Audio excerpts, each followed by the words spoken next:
تو ایک بہت بڑا اشتہار لکھا ہوا تھا، 20 تراویح ثابت کرنے والے کو 5 لاکھ روپے انعام۔ کہ کس قدر بے وقوفی ہے اور کس قدر احمقانہ یہ امت کی باتیں ہیں کہ 20 تراویح، سینکڑوں سال سے امت کا عمل 20 تراویح آ رہا ہے۔ تراویح کا نام جو پڑھا مجھے یوں لگتا ہے کہ اہل مکہ، یعنی اہل مکہ جو تھے نا، وہ 4 تراویح پڑھ کے ایک طواف کرتے تھے، تو وہ آرام کے لیے ہوتا، ترویحہ آرام، تھوڑی دیر کا آرام۔ تو 4 تراویح کے بعد ایک طواف کرتے تھے، وہ چھوٹا سا طواف 10 منٹ میں ختم ہو جاتا تھا، اور پھر 4 تراویح پڑھتے تھے، پھر طواف کرتے تھے، پھر 4 پڑھتے تھے، پھر طواف کرتے تھے۔ یہ صحابہ کے تھوڑے بعد کے دور کی بات۔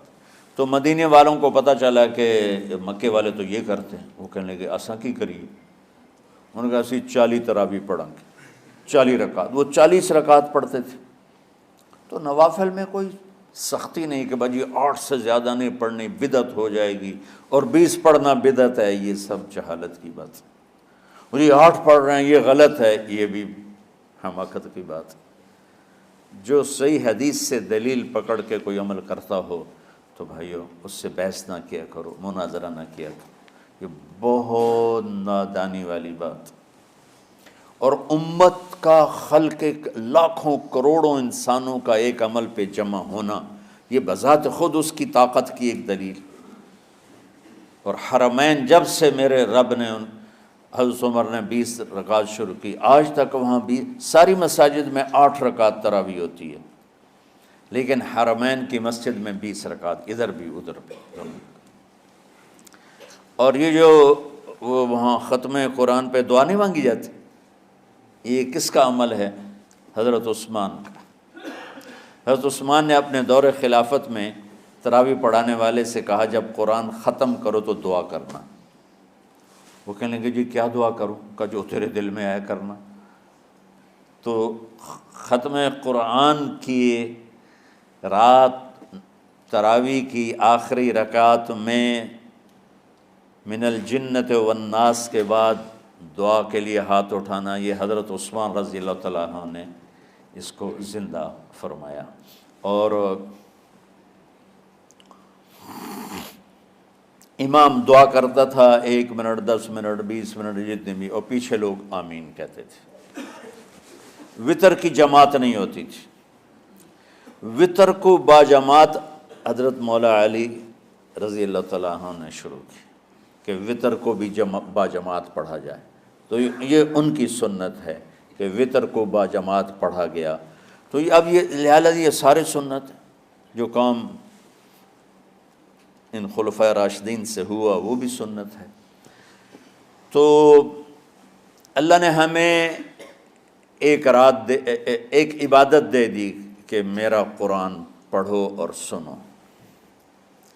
پہلی امتوں کو تراویح کیوں نہیں تھی یا قیام اللیل کیوں نہیں تھا؟ کہ ان کو اپنی کتاب یاد ہی نہیں ہوتی تھی، وہ اپنی کتاب کے حافظ نہیں ہوتے تھے، وہ اپنی کتاب یاد ہی نہیں کر سکتے تھے، صرف نبی کو یاد ہوتی تھی۔ اللہ نے ہمارے لیے کتنا آسان کر دیا کہ 7 سال کے یہ چھوٹے چھوٹے بچے قرآن یاد کر رہے ہیں، 70 سال کا بوڑھا قرآن یاد کر رہا ہے۔ یہیں یہ مولوی یوسف صاحب کا ساتھی تھا، یا پتہ نہیں ان سے پہلے تھا، سلمان، مولوی سلمان، آج کل امریکہ میں ہوتے ہیں، ہماری ایک شاخ چلا رہے ہیں ماشاءاللہ۔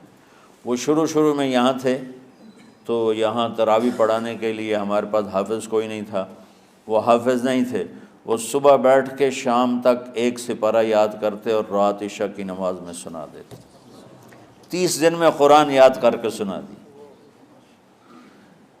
مطلب یہ سنی سنائی بات نہیں، ہمارے اسی حسنین، اسی ممبر اور محراب کی بات کہ یہیں اسی مسجد میں انہوں نے صبح سے مغرب تک یاد کرتے تھے اور پھر عشاء میں کھڑے ہو کے سنا دیتے تھے۔ پیچھے ہوتے تھے لقمہ کوئی دینے والا شاید، لیکن بہت خوبصورت پڑھ کے 1 دن میں یاد کر کے سنا دیا۔ اور ایک مجھے نام بھول گیا، 3 دن میں قرآن یاد کیا، 10 سپارے ایک دن میں یاد کیے، 10 دوسرے دن میں یاد کیے، 10 تیسرے دن میں یاد کیے۔ وَلَقَدْ يَسَّرْنَاهُ لِلذِّكْرِ وَلَقَدْ يَسَّرْنَا الْقُرْآنَ لِلذِّكْرِ فَهَلْ مِن مُدَّكِرٍ۔ تو اللہ تعالیٰ نے اس کو نصیحت کے لیے بھی آسان کیا ہے اور یاد کرنے کے لیے بھی آسان کیا ہے۔ کوئی کتاب پہلے یاد نہیں ہوتی تھی کسی کو، ماشاءاللہ تم میں کتنے حفاظ بیٹھے ہیں اللہ کے فضل سے۔ اور جب میں ذرا ہمت میں تھا تو میں 3 دن میں قرآن سنتا تھا تراویح میں، 10 سپارے ایک رات میں، 10 سپارے اس سے اگلی 10 اس سے، پھر ہفتہ ہو گیا، پھر 10 دن ہو گئے، پھر اب 15 دن ہو گئے، اب 20 دن بھی ہو جاتے ہیں۔ شروع میں 3 دن میں، اور یہیں ہمارے مدرسے کے بچے جو مجھے سناتے تھے اور ماشاءاللہ کہیں نہیں اٹکتے تھے۔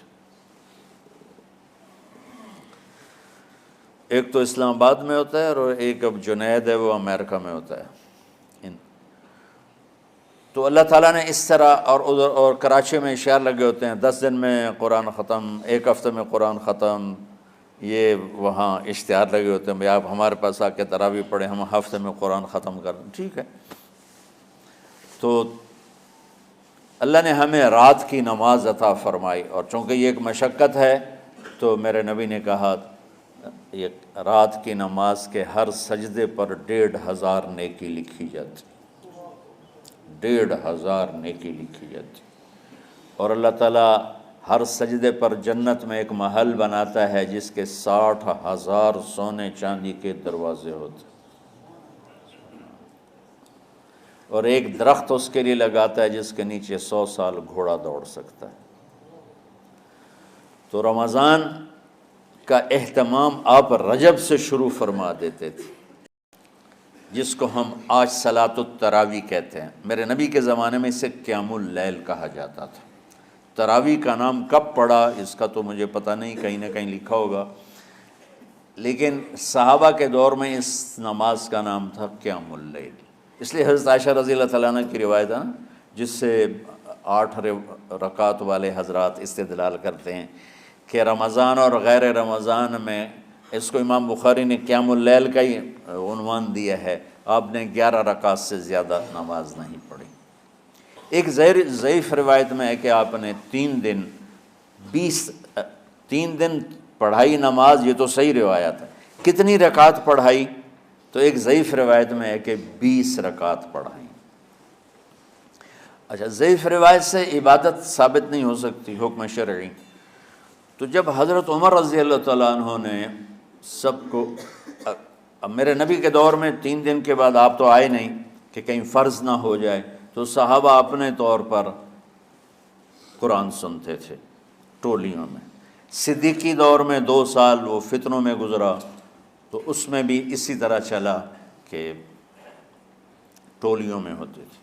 حضرت عمر رضی اللہ عنہ کے زمانے میں حکومت مضبوط ہو گئی، طاقتور ہو گئے، تو ابتدائی سالوں میں نہیں، چند سالوں کے بعد اب مسجد میں تشریف لائے تو لوگ اس طرح کوئی 4 ادھر 4 ادھر 5 ادھر 10 ادھر 20 ادھر، تو کہنے لگے ان کو ایک امام پہ جمع کر دیا جائے تو کتنا اچھا ہوگا۔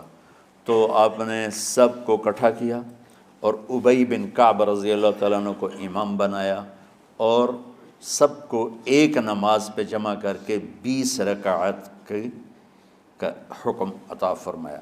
تو حضرت عمر کا یہ عمل اس حدیث کو مضبوط کر دیتا ہے کہ چونکہ میرے نبی نے کہا علیکم بسنتی و سنت الخلفاء الراشدین من بعدی، کہ میری اور میرے خلفاء راشدین کی سنت پر مضبوطی سے عمل کرنا۔ تو حضرت عمر کا جو 20 رکعت طے کرنا ہے، اگر ان کا اپنا اجتہاد ہے تو بھی ہمارے لیے عمل کے لیے کافی ہے، اور اگر ان کو یہ یاد ہے کہ میرے نبی نے 20 پڑھی تھیں تو اور زیادہ اچھی بات ہے۔